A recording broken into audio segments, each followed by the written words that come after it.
Avogadro's number क्या होता है?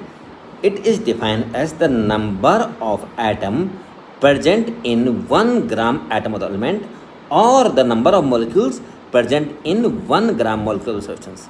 1 gram atom of the element में कितने नंबर ऑफ एटम्स हैं या 1 ग्राम मॉलिक्यूल्स में कितने नंबर ऑफ मॉलिक्यूल्स हैं, that is called the Avogadro number. A mole is defined as the amount of substance which contain Avogadro's number of atoms if the substance is atomic, or the Avogadro number of molecules if the substance is molecular. यदि atomic होगा तो Avogadro number 6.02 into 10^23 number of atoms होना चाहिए, and यदि molecule होगा तो 6.02 into 10^23 molecules को हम एक मोल कहते हैं. तो 1 mole is equal to 6.02 23 into 10^23 atoms, and या 1 यदि एटॉमिक है, और यदि 1 mole is equal to 6.02 into 10^23 molecules हैं यदि, तो मोलर. ठीक है, that is 1 mole. A mole is also defined as the amount of substance which has mass equal to its gram atomic mass if it is atom, and gram molecular mass if it is molecule. तो 1 mole is equal to its atomic weight gram atomic mass, and 1 mole is equal to its gram molecular mass. यदि carbon है, carbon का atomic mass होता है 12, तो 1 mole equal to 12 gram of carbon, and और oxygen है तो 1 mole is 16 gram of oxygen. Atomic mass of carbon is 12 and atomic mass of oxygen is कितना 16. And in case of molecules 1 mole is equal to, यदि water है H2O तो उससे कितना होगा 18 है, तो 1 mole is equal to 18 gram of water, और in case of carbon dioxide it will be equal to 44 gram of carbon dioxide. ठीक है, तो 1 mole is equal to 44 gram of carbon dioxide. That is the mole in terms of its atomic mass and molecular mass. Okay, this is the other definition for mole. Third definition of mole. Gas की case में, in case of gas, a mole is defined as that amount of substance, that amount of the gas. We in case of substance, here is the substance gas, that amount of the gas which has the volume of 22.4 liter at STP. Standard temperature and pressure पे 27 degree C and 760 mm of Hg. Standard temperature होगा 27 degree C और 760 mm of Hg पे जो कि 22.4 litre gas that is equal to 1 mole. तो we can state that the amount of gas which has the volume of 22.4 liter at STP. That amount of substance which has the volume of 22.4 liter at STP is called 1 mole. Okay, that is for gases. For example, 1 mole of oxygen gas will be equal to 22.4 liter of किसका, oxygen. अब उसी तरह ammonia gas के लिए 1 mole of ammonia gas is equal to 22.4 litre of ammonia gas at STP. Same is with carbon dioxide. 1 mole of carbon dioxide is equal to 22.4. 1 mole carbon की जो volume होगी वो कितने होगी, 22.4 लीटर होगा. 1 मोल oxygen का वॉल्यूम कितना होगा, 22.4 लीटर होगा एट STP. दैट इज 1 मोल. Mole concept of an ionic compound. Ionic compound कोई भी हो, जैसा आपका NaCl हो गया, Na2CO3 हो गया, CaCO3 हो गया, तो इनका मोल कंसेप्ट क्या है. A mole is defined as, एक मोल है कोई mole, a mole is defined as that amount of substance which contain gram molecular mass of the formula unit, formula का जो भी फॉर्मूला है उसका ग्राम मोलकुलर मास होगा, एंड और the Avogadro's number of the formula unit और which contain the Avogadro's number of the formula unit. तो इसको we can see that a mole of an ionic compound is defined as the amount of substance which has mass equal to gram formula mass or which contain Avogadro numbers of the formula unit. For example, in case of NaCl, NaCl के case में NaCl किससे बना हुआ, Na positive ion से बना हुआ और Cl negative ion से बना हुआ है। तो 1 mole of NaCl will be equal to 6.02 into 10 की power 23 Na positive ions and 6.023 into 10 की पावर 23 क्लोराइड नेगेटिव आयन्स। ये हो गया NaCl के केस में। दूसरा है आपका कैल्शियम कार्बोनेट। कैल्शियम कार्बोनेट की केस में सेम एक एक आयन से, दोनों के कैल्शियम के एक आयन से CO3, तो 6.023 into 10 की power 23 calcium ions and 6.023 into 10 की पावर 23 कार्बोनेट आयन। एंड इनके सोडियम कार्बोनेट Na2CO3, तो इसमें सोडियम आयन्स कितने 2 हैं, तो ये क्या होगा 2 into 6.023 into 10 की power 23 sodium ions and 1 molecule and 6.02 into 10 की power 23 carbonate ions. So this conclude your mole concept for an ionic compound. As I define a mole. A mole is that amount of substance which contain as many elementary entities as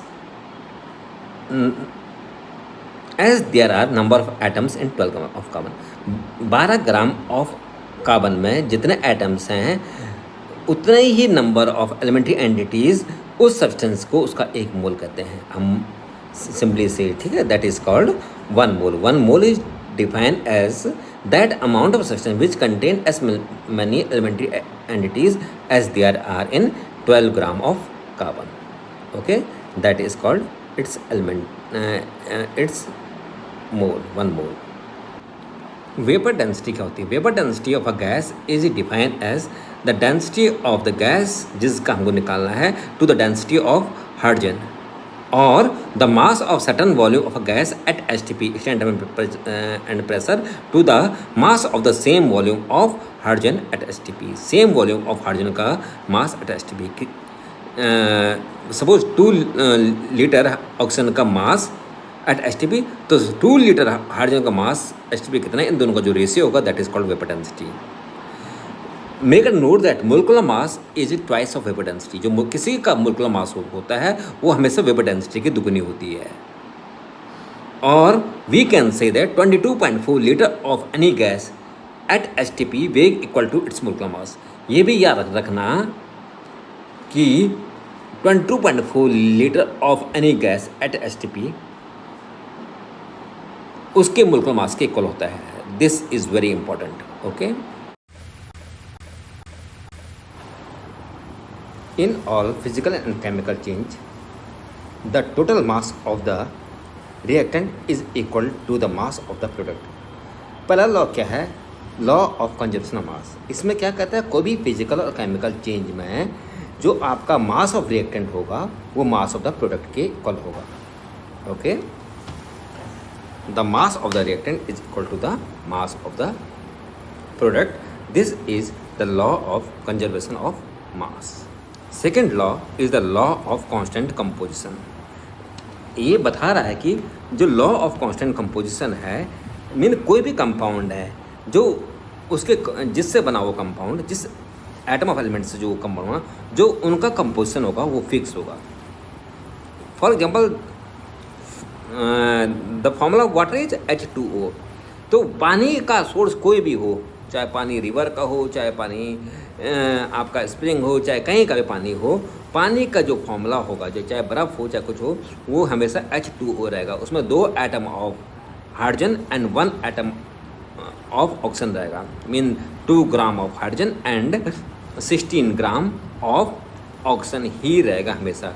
तो this is the law of constant composition. Okay, और we call it law of definite proportion also. इसको हम definite proportion, जो element होगा उनका जो proportion होगा वो कांस्टेंट रहेगा। जैसे आपका मार्बल हो गया CaCO3, कहीं का भी मार्बल हो, कुछ भी हो, जो उसका फॉर्मूला होगा it will B Ca, calcium is 40, carbon is 12 and 16 थे 48। तो जो इसका वो होगा 100 ग्राम, वो हमेशा उतना ही रहेगा। कैल्शियम उसमें 1 रहेगा, 40 ग्राम कैल्शियम रहेगा, कार्बन 12 ग्राम रहेगा और ऑक्सीजन 48 ग्राम रहेगा। मीन टोटल उनका 100 ग्राम होगा। तो इसका जो कॉन्स्टिट्यूएंट है, जो आपके कैल्शियम, कार्बन एंड ऑक्सीजन, जो इन एलिमेंट से जो CaCO3 बना, वो हमेशा कांस्टेंट रहेगा। This is the law of constant composition या और law of definite proportion, both are the same. ठीक है, लॉ ऑफ डेफिनेट प्रोपोर्शन बोलते हैं, कांस्टेंट सेम मीनिंग। तो this is the law of constant composition of melting process. क्या कहता है? When two element combine to form 2 और more than 2 compound, then the fixed mass of one element which combine with the several masses of the other element will be always in a simple whole number ratio। ये law melting ये कहता है कि जब 2 element आपस में combine करते हैं और 2 या 2 से ज़्यादा कंपाउंड बनाते हैं, तो जो several masses of the other element which combine with the fixed mass of the one element will be always in the whole number ratio. जैसे आपका कार्बन और ऑक्सीजन आपस में रिएक्ट करता है, कार्बन का मास 12 है, तो इन case of carbon monoxide it will combine with 16 gram of oxygen, whereas in case of carbon dioxide it will combine with 32 gram of oxygen.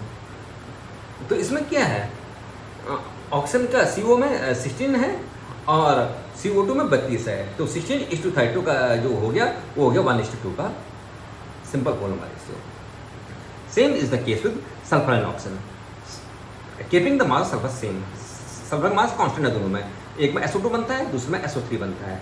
Sulphur का जो एटॉमिक मास है वो है 32 ग्राम एंड ऑक्सीजन इज 16 और O2 है तो 32 ग्राम हो गया। तो 32 gram combine with 32 gram of oxygen to form SO2 and 32 gram of oxygen combine with 48 gram of oxygen to form SO3 sulphur trioxide.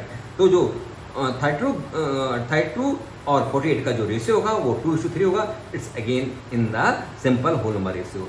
We should note that one of the element, जो एक element है उसका हम mass fix रखेंगे और जो दूसरा variable जो है उसका जो रेशियो होगा दोनों का will be in a simple whole number ratio. This is law of multiple proportion. Law of reciprocal proportion क्या होता है?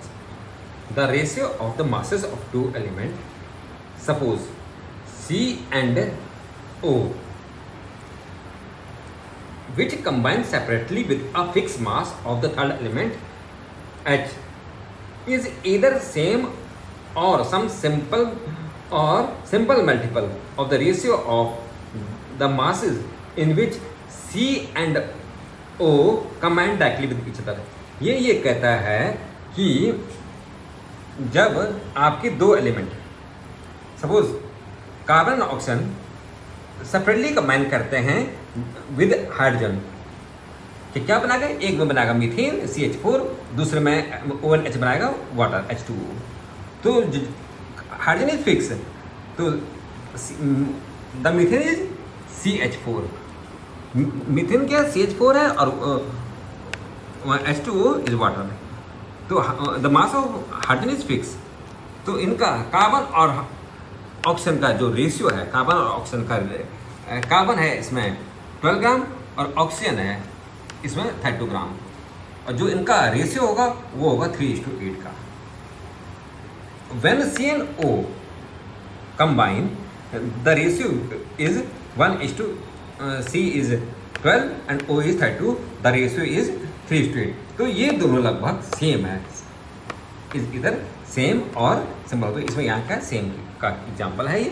This is the law of reciprocal proportion. Okay, this is the law of reciprocal. The fifth law is the Gay-Lussac's law of gases volume.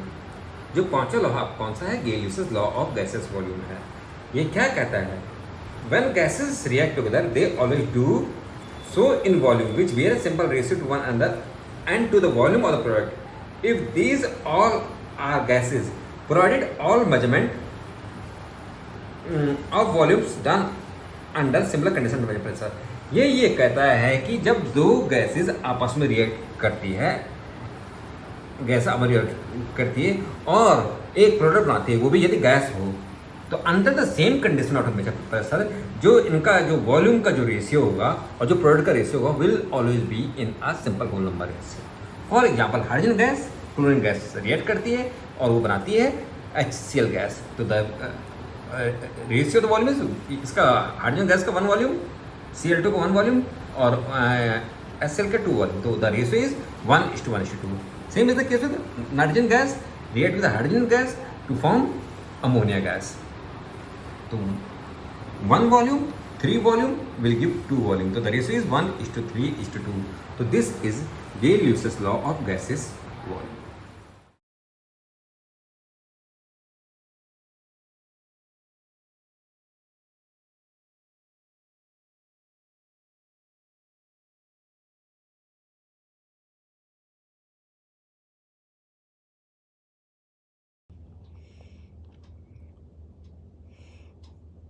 Solution is a homogeneous mixture of a solute and a solvent। Solution क्या होता है? Homogeneous mixture of a solute and the solvent, that is solution। Solute is the substance which is present in smaller quantity, whereas the solvent is present in larger quantity। solute जिससे हम घोलते हैं, solvent जिससे हम उसे घोलते हैं। जिससे घोलना है that is solute, and जिसमें घोलना है उसे that is called the solvent. Simple. Concentration of a solution, किसी भी हमको अब पता करना है कि कितना चीनी हमने कितने पानी में घोला है, तो there are different way of expressing the concentration of solution. पहले आता है आपका स्ट्रेंथ ऑफ सॉल्यूशन। पहले क्या है? स्ट्रेंथ ऑफ सॉल्यूशन होता है, it is defined as weight of solute to the volume of solution litre. कितने वेट सॉल्यूट का हमने कितने लीटर सॉल्यूशन डाला, that is called the strength of solution. और the weight of solute dissolve in 100 gram of the solvent, that is called, उसमें litre solution आ जाएगा, नीचे आ जाएगा gram of the 100 gram of the solvent। This is strength। Second is molarity। क्या होता है molarity? It is defined as number of mole solute to the volume of solution liter। कितने मोल सॉल्यूट किया हमने, कितने लीटर सॉल्यूशन डाला, that is called what? molarity। Third is molarity of the solution। It is defined as number of mole solute to the weight of solvent in kg। Already I have explained you all this thing। कितने मोल solute किए, कितने kilo solute में डाला, that is called the molarity. And the fourth is normality. What is normality? Number of gram equivalent weight, कितने gram equivalent weight to the volume of solution in liter, that is number of gram equivalent weight to the volume of solution in liter is called normality। Fifth is mole fraction। It is defined as number of moles of that solute of that component to the number of moles of whole component। जिसका हमको mole fraction निकालना है तो उसमें कितने moles हैं to the number of moles of whole component. जो solution में कौन कौन सा कंपोनेंट है उन सबके मोल्स, उनका जो रेशियो होता है दैट इज कॉल्ड, उनका जो रेशियो आएगा वो that is called the mole fraction.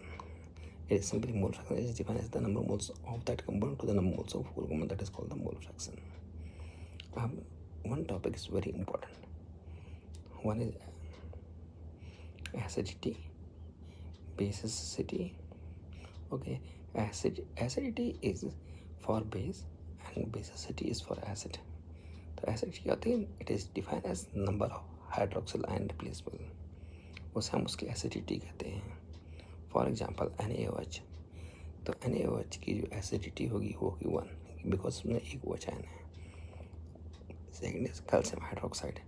Calcium hydroxide की जो एसिडिटी होगी वो होगी 2 उसमें 2 OH नेगेटिव आयन है, ठीक है, CaOH ट्वाइस. सेकेंड का basicity, it is the number of H ion, hydronium ion replaceable. For example of HCl it's 1 HCl, तो जब टूटेगा तो क्या देगा, H पॉजिटिव C नेगेटिव. और दूसरा होगा सल्फ्यूरिक एसिड H2SO4 की, इसमें it will give two H positive. तो उसमें सल्फ्यूरिक एसिड की जो बेसिसिटी होगी वो होगी 2. ओके, इसी के बेसिस में हम इक्विवेलेंट वेट निकालते हैं. The equivalent weight of acid is molecular weight upon its basicity. For example, the equivalent weight of sulfuric acid is, molecular weight of sulfuric acid क्या होता है, 98, एंड उसका जो basicity होती है 2, तो it's 49. Same is the case of equivalent weight of base, molecular weight upon its acidity. अब है third is equivalent weight of salt. Salt का equivalent weight क्या होता है, the molecular weight upon the number of positive ions in a metal. Metal में कितने positive ions हैं, N क्या उसकी वैलेंसी क्या मेटल की, जैसे Na 1 हो गया, Ca 2 हो गया, तो उससे वो मोलेकुलर वेट से वो डिवाइड हो जाएगा. तो these were the way of expressing the concentration of the solution. Okay, this conclude solution and the way for expressing the concentration of the solution.